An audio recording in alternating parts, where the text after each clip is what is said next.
नमस्कार दोस्तों, स्वागत है आप सभी का मेरे हिस्ट्री चैनल हिस्ट्री हब में। आज हम हिस्ट्री एमसीक्यूज पढ़ने जा रहे हैं और ये सेट नंबर 2 है। इससे पहले मैंने सेट नंबर 1 कराया था और ये आने वाले नेट के एग्जाम्स को ध्यान में रखते हुए बनाया गया है। हालांकि ये जो क्वेश्चंस हैं ये किसी भी एग्जाम के लिए बहुत ज़्यादा महत्वपूर्ण है, चाहे आप पीजीटी का एग्जाम दे रहे हो, चाहे आप टीजीटी का एग्जाम दे रहे हो, कोई भी एग्जाम अगर आप दे रहे हैं तो उसके लिए बहुत महत्वपूर्ण क्वेश्चन हैं। क्योंकि प्रश्न तो ज़रूर नेट के हिसाब से बनाए हैं, लेकिन जो इतिहास है, जो विषय है, वो तो बदलता नहीं। क्वेश्चंस तो वही आते हैं, लेकिन थोड़ा सा उनकी जो संरचना है वो थोड़ी सी भिन्न हो जाती है। तो ये प्रश्न नंबर 1 है और आज भी मैं पिछले बार की तरह 15 प्रश्न कराऊंगा, जिसमें से 5 प्रश्न प्राचीन इतिहास के होंगे, 5 मध्यकालीन भारत से और 5 जो है वो आधुनिक भारत से होंगे। ये पहला प्रश्न है प्राचीन भारत का। नीचे दिए 2 कथनों को पढ़िए और सही का चयन करिए। पहला है, मनुस्मृति में ब्राह्मण पुरुष को शूद्र नारी से विवाह की अनुमति नहीं दी है। दूसरा है, याज्ञवल्क्य स्मृति में ब्राह्मण पुरुष को शूद्र महिला से विवाह की अनुमति दी है। तो हमको बताना है इसमें से सही क्या है। ये दोनों ही स्टेटमेंट जो है गलत है। क्यों गलत है? क्योंकि ये क्रॉस लिखे हुए हैं। मनुस्मृति में ब्राह्मण पुरुष को शूद्र महिला से विवाह की अनुमति दी गई है, जबकि याज्ञवल्क्य स्मृति में ब्राह्मण पुरुष को शूद्र महिला से विवाह की अनुमति नहीं दी गई है। क्योंकि हमको पता है जो स्मृति लिखी गई है, मनुस्मृति पहले लिखी गई, याज्ञवल्क्य बाद में लिखी गई, और ये धीरे धीरे जो वर्ण व्यवस्था थी वो जटिल होती गई, जिसकी वजह से ये याज्ञवल्क्य स्मृति में नहीं दिया गया। अच्छा, यहां से इस तरह से प्रश्न बनते हैं। मैंने एक चार्ट दिया हुआ है, एक टेबल दी हुई है, इसको आप नोट डाउन कर सकते हैं, याद कर सकते हैं। मनुस्मृति और याज्ञवल्क्य स्मृति में क्या क्या डिफरेंस है। जैसे मनुस्मृति जो है वो नियोग की अस्वीकृति देता है, मतलब स्वीकृति नहीं देता, जबकि नियोग जो है उसकी स्वीकृति मिलती है हमको याज्ञवल्क्य स्मृति में। मनुस्मृति जुआ खेलने को प्रतिबंधित करता है, जबकि याज्ञवल्क्य स्मृति में जुआ खेलना राज्य की आय का स्रोत बताया गया है और जुआ खेलने को राज्य नियंत्रण के अधीन रखा गया है, मतलब राज्य जो है उसको नियंत्रित करके जुआ खिला सकता है। मनुस्मृति जहां पे विधवा को पति की संपत्ति पर अधिकार नहीं देता, वहीं याज्ञवल्क्य स्मृति जो है विधवा को संपत्ति पर, पति की संपत्ति पर अधिकार देता है। यानी कि मनुस्मृति में केवल स्त्री धन को बोला गया है कि जो विधवा है उसकी जो संपत्ति है वो केवल स्त्री धन है, पति की संपत्ति नहीं है, जबकि याज्ञवल्क्य स्मृति में विधवा को पति की संपत्ति पर अधिकार दिया गया है। प्रश्न नंबर 2 है, बौद्ध धर्म के विषय में सही का चयन करें। हीनयान शाखा वैभाषिक और सौत्रांतिक शाखाओं में विभाजित हुई। दूसरा है, महायान का विभाजन माध्यमिकवाद और विज्ञानवाद में हुआ। सौत्रांतिक शाखा का आधार विभाषा शास्त्र है। हुएनसांग के अनुसार कुमारपाल इसी शाखा से संबंधित था। तो इसमें गलत जो पहला और तीसरा जो सेंटेंस है उसमें अगर हम देखें तो जो वैभाषिक जो इसका ये था शाखा, उसका आधार विभाषा शास्त्र था, इसलिए जो तीसरा वाला सेंटेंस है वो गलत हो जाता है। वैभाषिक का आधार विभाषा शास्त्र था, सौत्रांतिक का आधार विभाषा शास्त्र नहीं था। तीसरा प्रश्न है, किस मौर्य सम्राट की उपाधि त्रिखंडा अधिपति थी? चंद्रगुप्त मौर्य, अशोक, संप्रति और दशरथ।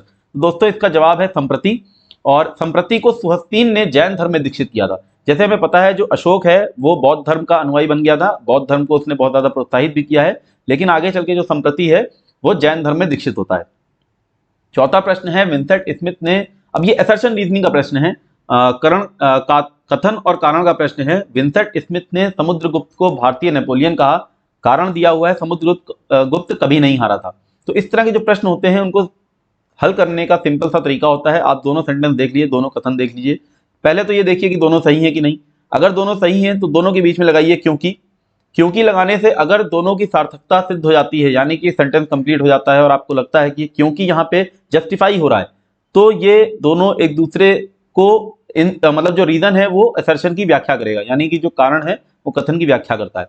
तो अगर हम इसको पढ़ें तो ये विंसेंट स्मिथ ने समुद्रगुप्त को भारतीय नेपोलियन कहा, एकदम सही बात है, और समुद्रगुप्त कभी हारा भी नहीं था, उसकी प्रयाग प्रशस्ति हमको मिलती है।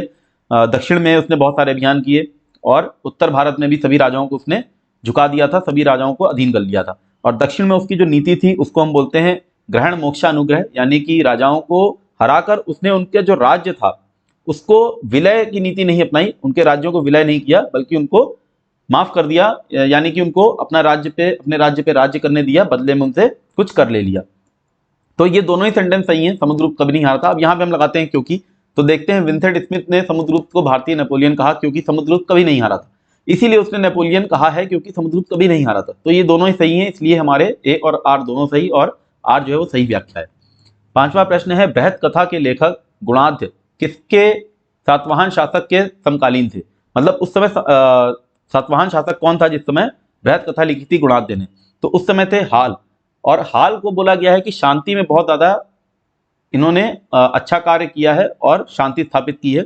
और इनकी एक बहुत अच्छी प्राकृत भाषा में लिखी हुई एक पुस्तक है जिसका नाम है गाथा सप्तशती। प्राकृत भाषा याद जरूर रखिएगा, प्राकृत भाषा पूछी जाती है। गाथा सप्तशती कौन सी भाषा में लिखी गई है? छठा प्रश्न है। अब हम प्राचीन भारत के अपने 5 प्रश्न खत्म कर चुके हैं और ये पहला प्रश्न मध्यकालीन भारत से है, अमीर खुसरो के ऊपर है। अमीर खुसरो के विषय में सही का चयन करें। पहला, खुद की जीवनी गुरुत्तुल कमाल नाम से लिखी, एकदम सही बात है, गुरुत्तुल कमाल नाम से उन्होंने अपनी जीवनी लिखी। दूसरा है, पहली बार जमींदार शब्द का प्रयोग खुसरो नहीं किया, एकदम सही है। खुद को मंगोलों द्वारा बंदी बनाए जाने के बारे में इन्होंने एक पुस्तक नू सिफिर है उसमें लिखा, ये चीज एकदम गलत है। लिखा किसमें है? आशिका में। तो ये याद रखना है, आशिका में खुद को बंदी बनाए जाने के विषय में लिखा है। और जलालुद्दीन ने तुर्कुल्ला की उपाधि दी, ये भी गलत है, तुर्कुल्ला की उपाधि दी है निजामुद्दीन औलिया ने। जलालुद्दीन ने, यानी कि यहाँ पे जलालुद्दीन खिलजी की बात हो रही है, जलालुद्दीन खिलजी ने अमीर खुसरो को अमीर की उपाधि दी थी, तुर्कुल्ला की उपाधि जो है निजामुद्दीन औलिया ने दी है। इस तरह से पहला और दूसरा सही हो जाते हैं और तीसरा और चौथा गलत, तो हमारा आंसर हो जाएगा बी, 2 और 3। सातवां प्रश्न है, गियासुद्दीन तुगलक के समय के इन सैन्य अभियानों को कालक्रम में लगाएं। तो ये बहुत ज़्यादा पूछे जाते हैं। अकबर के जो सैन्य अभियान थे वो पिछली बार एग्जाम में आए थे और इन अभियानों को कालक्रम में लगाने के लिए सबसे अच्छा हमको तरीका जो होता है वो ये होता है कि आप उनके जो पॉलिटिकल मिलिट्री जो एक्सपेंशन है, जो उनकी कैंपेन्स हैं, उनको आप अच्छे से पढ़ लें तो दिमाग में बस जाता है कि कब वहाँ से कब कहाँ किधर किधर उसने मूवमेंट किया। तो सबसे पहले बंगाल में मूवमेंट, तेलंगाना में, सॉरी, सबसे पहले तेलंगाना में मूवमेंट होती है 1321-23 में, जो कि गियासुद्दीन तुगलक जो है अपने बेटे जौना खान को भेजता है तेलंगाना, जब प्रताप रुद्र देव जो है वो कर देना बंद कर देता है। इसके बाद जाजनगर यानी कि उड़ीसा के पास एक अभियान होता है और उसी साल बंगाल में 24-25 में अभियान होता है। इसके बाद आखिरी में जब बंगाल से लौट रहा होता है गियासुद्दीन तुगलक, तब तिरहुत में उसका अभियान होता है। तो इस तरह से हमारा ऑप्शन हो जाएगा ऑप्शन बी, 2, 3, 1, 4। आठवां प्रश्न है, बहमनी राज्य के इस सुल्तान ने तैमूर के पास दूध भेजा, दौलताबाद में जंतर मंतर बनवाया, खगोल शास्त्र के अध्ययन को बढ़ावा दिया और अपनी जीविका के लिए कुरान की प्रतिलिपियां बनाकर बेचता था। तो ये हमको पहचानना है कि सुल्तान कौन है जिसके विषय में ये सब बातें कही गई हैं। तो ये सुल्तान जो है वो ताजुद्दीन फिरोज है और ताजुद्दीन फिरोज कुरान की प्रतिलिपियां बनाकर बेचता था अपनी जीविका के लिए। इस तरह से हमको नासिरुद्दीन महमूद भी, उसके बारे में भी हमने पढ़ा है सल्तनत काल में, और इसी तरह औरंगजेब के विषय में भी हम जानते हैं। तो इस तरह से इनमें कुछ समानताएं स्थापित की गई हैं राइटर्स द्वारा, वो खैर हमारा चर्चा का विषय नहीं है। तो हमारा जो उत्तर हो जाएगा वो ताजुद्दीन फिरोज हो जाएगा। प्रश्न नंबर 9, शेरशाह सूरी द्वारा बनाई किला-ए-कूना मस्जिद अपनी बनावट में सल्तनत काल की कौन सी मस्जिद जैसी है? तो मैंने इसके ऊपर लेक्चर भी लिया था जब मैंने शेरशाह सूरी के जितने भी स्थापत्य था, चाहे वो सासाराम का हो, इनके बारे में मैंने बताया था और इनकी फोटो भी डाली थी कि किस तरह से जो किला-ए-कूना मस्जिद है उसके ही कंपाउंड में हमको शेर मंडल भी दिखता है, जो लाइब्रेरी जहाँ से बाद में हुमायूं गिर के जिसकी डेथ हो जाती है। तो ये मस्जिद की बात कर रहा है, किला-ए-कूना मस्जिद किस बनावट में किसके तरह है? तो है जमाली मस्जिद की तरह, और ये इसलिए बनावट में इसकी जैसी है क्योंकि इसमें भी 5 मेहराब और गुंबद है। 10वां प्रश्न है और ये मध्यकालीन भारत का आखिरी प्रश्न है, किस मध्यकालीन विदेशी यात्री ने कहा, भारत के नगर दूर से देखने में बड़े सुहावने लगते हैं किंतु अंदर से देखो तो सकरे नजर आते हैं और घरों में खिड़कियां दिखाई नहीं देती। मैंने मुगल काल में जो विदेशी यात्री आए थे उनके ऊपर 2 लेक्चर लिए थे। उसमें से पहले लेक्चर मैंने बात की थी फादर मॉन्सरेट की। तो फादर मॉन्सरेट कहाँ से आए हैं दोस्तों? हमें याद रखना है पुर्तगाली हैं फादर मॉन्सरेट, और अकबर के निमंत्रण पे गोवा से फतेहपुर सीकरी पहुंचते हैं और वहां पे इस तरह से ये वर्णन करते हैं भारतीय नगरों का। तो फादर मॉन्सरेट पुर्तगाली याद रखना है। प्रश्न नंबर 11, आधुनिक भारत का पहला प्रश्न, इन्हें दक्षिण का ईश्वर चंद्र विद्यासागर भी कहते हैं, पीवी पंतलु, जी सुब्रमण्यम अय्यर, नारायण गुरु और पिंगली वेंकैया। तो दोस्तों इसका आंसर है पीवी पंतलु। अब लेकिन क्योंकि ऑप्शन में दिया हुआ है नारायण गुरु, बहुत ज्यादा महत्वपूर्ण है आधुनिक भारत के लिए, क्योंकि नारायण गुरु ने एक कथन दिया है, 1 caste 1 religion and 1 god for mankind, यानी कि एक जाति एक धर्म और एक ही ईश्वर मानवता के लिए। तो ये नारायण गुरु का कथन है, बहुत इंपॉर्टेंट है, एक बार आ चुका है नेट के एग्जाम में, इसको आप थोड़ा सा दिमाग में रख सकते हैं। प्रश्न नंबर 12, मद्रास विधानसभा 1927 के लिए नामांकित की जाने वाली पहली महिला कौन थी? Muthulakshmi Reddy, sister Subbalakshmi, Mehribai Tata, Margaret Cousins. तो ये PYQ है, एक बार पहले क्वेश्चन आ चुका है, शायद 2012-13 में आया था। इसका उत्तर है मुथुलक्ष्मी रेड्डी। सुमेलित करने के लिए दिया गया है मैच द फॉलोइंग है, एक तरफ हमको नाम दिए हैं, एक तरफ हमको जितने भी न्यूज़पेपर थे जो क्रॉनिकल्स थे, जो न्यूज़पेपर जो छापे जाते थे, उनके नाम है। तो बताना है हमको कि कौन सा न्यूज़पेपर किसने शुरू किया था। अबुल कलाम आज़ाद ने शुरू किया है अल हिलाल, फिरोज शाह मेहता का है Bombay Chronicle, Annie Besant new India, और महात्मा गांधी यंग इंडिया, ये हम जानते हैं।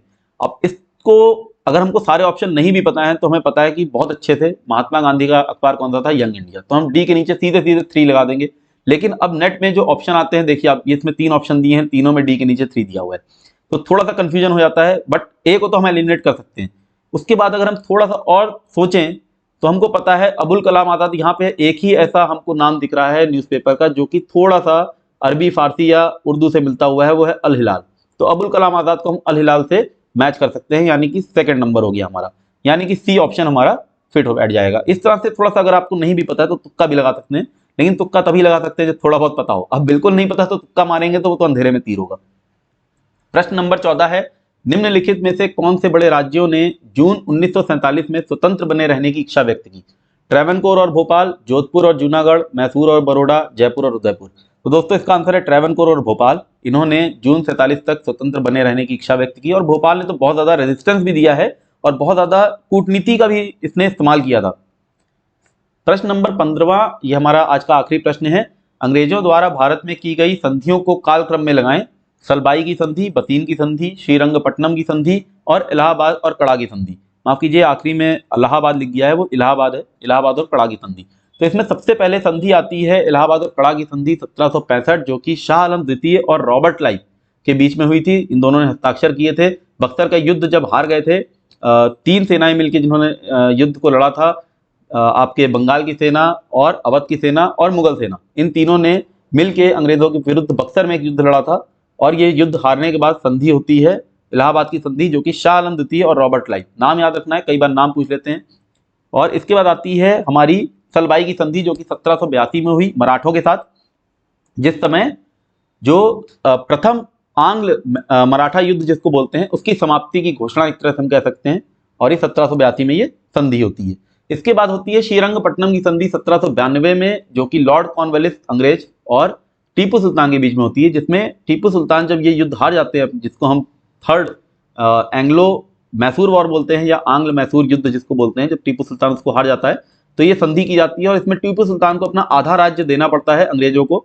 और क्योंकि अंग्रेज अकेले नहीं थे, इसमें अंग्रेजों का साथ जो है निजाम ने भी दिया, मराठों ने भी दिया, लेकिन उनको इसके एवज में ज़्यादा कुछ मिलता नहीं है, और मैक्सिमम जो एरिया है वो अंग्रेज अपने अंडर रख लेते हैं, अपने अधीन कर लेते हैं, और निजाम और मराठों को ज़्यादा कुछ नहीं मिलता है। आखिरी में आती है बसीन की संधि 1802 में, जो साइन की है बाजीराव द्वितीय, जो पेशवा थे, मराठा पेशवा, और लॉर्ड वेलेस्ली ने। यहीं से लॉर्ड वेलेस्ली ने मराठा जो किंगडम है उसके अंदर अपना रेजिडेंट रखना शुरू कर दिया था, और यहाँ से फिर उसकी जो सहायक संधि है उसको हम देखते हैं। तो ये सब हम याद रख सकते हैं, हमको डेट्स याद रखने की जरूरत नहीं है। अगर हमको क्रोनोलॉजी याद रह जाएगी कि सबसे पहले क्या हुआ था, प्रथम आंग्ल मराठा युद्ध होता है, फिर उसके बाद कौन सा युद्ध होता है, फिर उसके बाद जो टीपू सुल्तान है उसके 2 युद्ध कब कब होते हैं। अगर हमको ये युद्ध धीरे धीरे, या तो आप इसको एक तरह से याद कर सकते हैं इस तरह से कि आप लॉर्ड जितने भी गवर्नर जनरल थे उनके कार्यकाल को अगर हम पढ़ लें तो भी हमें याद हो जाएगा, या अगर हम केवल मराठा की इतिहास को पढ़ लें तो उसमें भी हो जाए, क्योंकि सारे के सारे परस्पर एक दूसरे से जुड़े हुए थे, संधियां आपस में होती थी, अलायंसेस बनते थे। तो अगर आप मराठों को भी पढ़ेंगे तो उसमें भी आपको दिखाई देगा कि वो किस तरह से निजाम के साथ उनके अलायंस बन रहे हैं, किस तरह से बिगड़ रहे हैं, और ये सब आपको याद रह जाएगा। तो इसका बेस्ट तरीका यही है, और इसका आंसर हो जाएगा दोस्तों सी, 4 1 3 2। तो ये मेरा आज का लेक्चर था, उम्मीद करता हूँ आपको पसंद आया होगा। लाइक शेयर और सब्सक्राइब जरूर कर दें, और मेरे चैनल से जुड़े रहें। आने वाले समय में इस तरह से सेट आगे बढ़ता रहेगा, और जैसे मैंने आपको बताया था डिफिकल्टी लेवल मैं बढ़ाता रहूँगा। तो ये जो पूरा प्रयास है ये आने वाले नेट के एग्जाम को ध्यान में रखते हुए है। मिलता हूँ आपसे मैं अपने अगले लेक्चर में, तब तक के लिए धन्यवाद।